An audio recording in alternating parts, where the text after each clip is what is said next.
You are listening to Archery Maniacs Gear Reviews.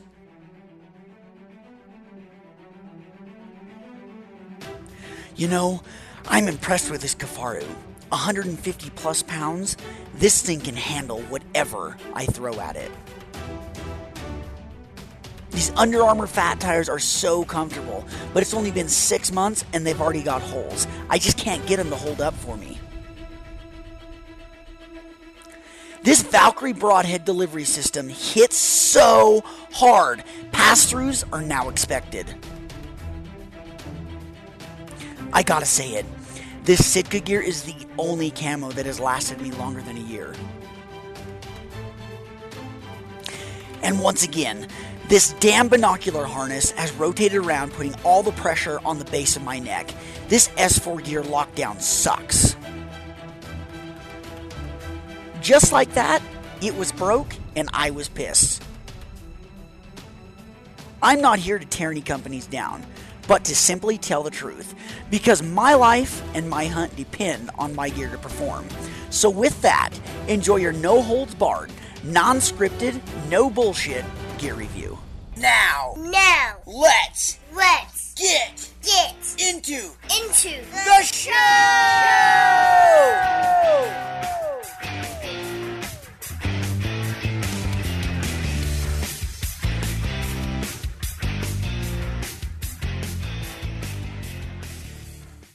Before we get into the show, a brief word from one of our sponsors. Do you suffer from target panic? Has buck fever affected your shot control at the moment of truth? Learn the science of shot control at ironminehunting.com. Joel Turner's controlled process shooting program will give you the blueprint for success in extreme stress shooting situations. Decide to succeed with Iron Mine Hunting.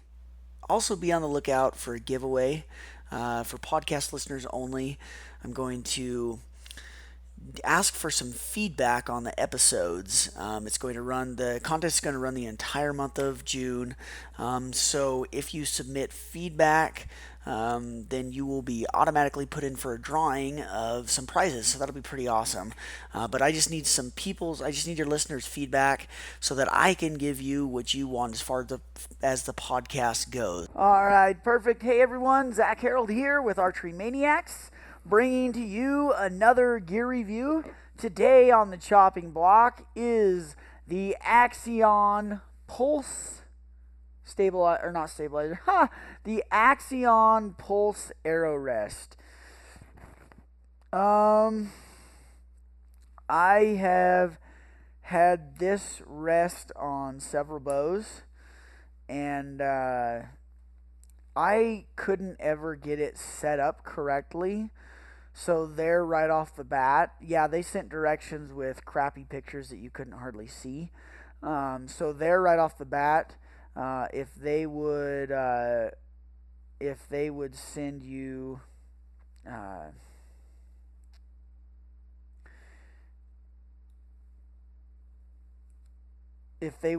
some sort of directions that are colored and say step 1 here, step 2, a lot.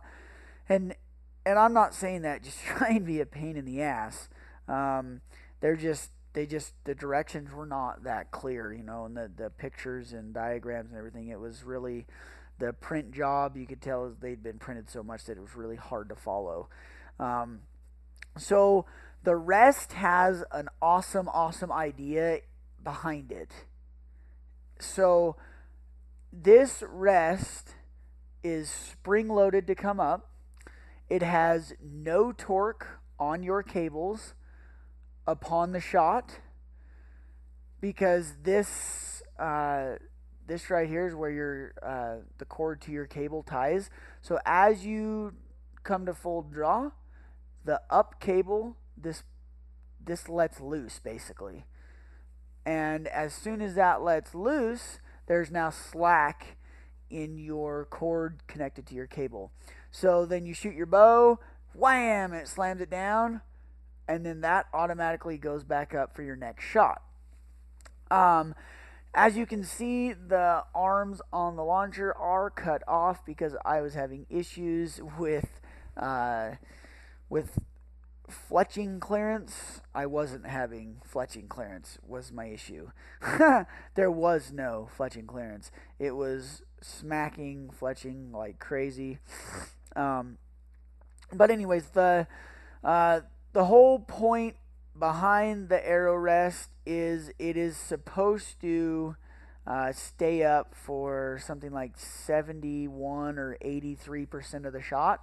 So you're supposed to be able to utilize it even in target archery, because obviously, as you know, as a target archer, when you shoot your lizard tongue, that's the whole point. It has consistent, or it has contact with the arrow as it shoots and flexes with the arrow. So this is basically supposed to do the same thing. However, you have the luxury of a drop away arrow rest at the same time, if you can get it to work correctly. So what I do not like about the arrow rest is this right here. You can see this. See how it's wiggling back and forth in there?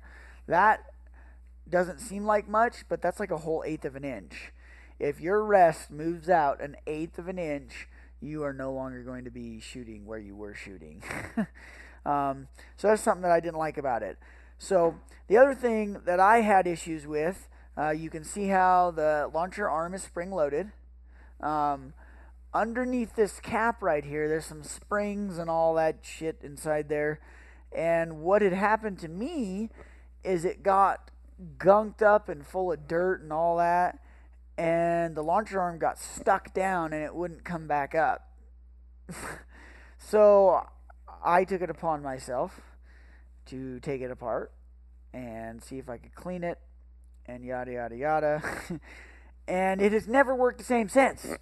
So I'm not blaming the me taking it apart part on Axion, obviously, but I am blaming the dirt getting in there on them, because that's something that they need to figure out. You know, if they're expecting people to use it for hunting and everything like that, you have got to figure out a way to keep the dirt and all that jazz outside of the inside working components, because as soon as it gets in there into the working components, it no longer works. So it has up and down adjustments. It has side to side adjustments. I would like to also see micro adjusts on both these, micro adjust knobs and that stuff, because it's just smart. I don't know why you wouldn't use why you wouldn't put micro adjust on here. So actually we can pull up their website and see if their new one has it.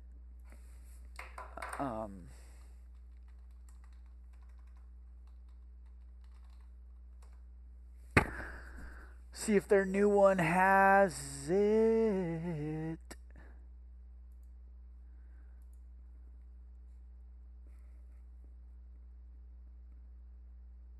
Well, the Ergo doesn't. And that's the only one that they have. So, full containment rest stays up when letting down. Rest will not bounce back up after shooting. Cycle tested 50,000 times, no questions asked, lifetime warranty.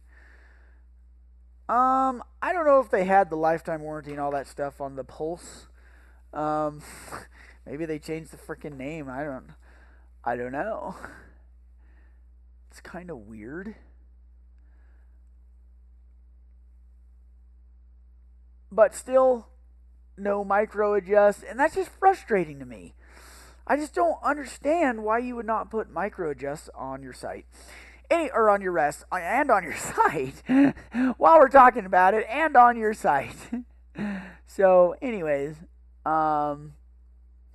so on a scale of 1 to 10, I forgot to do this on some of them, which is bad. I need to be more consistent. That is my fault. So scale of 1 to 10, do you get what you pay for? I think if it had better instructions and you knew you had it set up correctly, maybe even there might be a video series now, but before, when I first got it, there was a few videos out there and they were very vague. It was pretty hard to watch or to do it. You know, what they need to do is do a video on each different major bow brand. So like a PSE, a Bowtech, a G5, an Elite, a Hoyt, Like the major Matthews, the major bow brands, they need to have an entire video of these people setting this up for each bow. Because then you can watch it, good to go, bam, you have confidence you have it set up correctly. So, scale of 1 to 10, do you get what you pay for? I do not think so. I think you could, I think it could be better. So let's go with a 7. Let's go with a 7. Is it tough? Yeah, it's super tough. It's an all-metal construction besides the launcher and besides this little deal. But this little deal isn't supposed to be metal because when the launcher arm is actually where it's supposed to be, that is a small gap between there and when you push your arrow in there, it actually pushes that up out of the way and then kind of locks your arrow in there. So that's actually super handy. So is it tough? Yeah, it's tough. It's like a 7 or an 8 on the tough scale. Would you recommend it to a friend? If they had better instructions, I would recommend it all day. I think the thought behind the rest, I think the thought and the design behind the way that this launcher arm works and how long it stays up during arrow flight, I think it's awesome. They just need to be better about explaining on how to set the damn thing up and what to do when shit goes wrong. What do you do when dirt gets in there, or what do you do when something seizes up? They need videos to help people in those situations. I think that's everything. I did toughness, I did do you get what you pay for, and I did would you recommend it to a friend. So yeah, there you have it, the Axion Pulse arrow rest, which is now considered the Axion Ergo is what it is now. So, yeah, thanks for tuning in, and be looking out for next week's gear review. I will review the Big Agnes Mystic 15-degree sleeping bag. Stay tuned. Thank you for tuning into the show. It means a lot to us. If you enjoyed the show, please feel free to leave a comment and subscribe. We would really appreciate it. And a special thanks to Valkyrie Archery, Titanium Archery Products, Kifaro International, Dark Energy Tech, Iron Mind Hunting, Blood Tracks, Gannett Ridge Sporting Equipment, Sand Springs Archery, iHunt Fit, AccuBow, and Summit Productions. Some other podcasts that you should definitely check out are Eastman Elevated with Bride and Barney, Get Bit Outdoors with Lonnie Craighead, iHunt Fit Radio with Matt Harsky, and Hunt Harvest Health with Ryan and Hillary Lampers. Be on the lookout for 4 new weekly podcasts.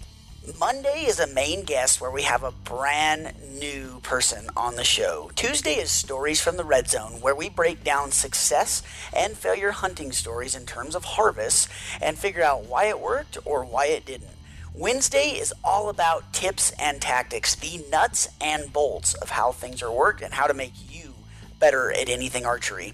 And Thursday is a gear review, because the last thing that I want is you to spend your hard-earned money on gear that simply isn't going to perform and isn't going to last. Thanks again for tuning into the show, and we hope to have you listening on the next episode.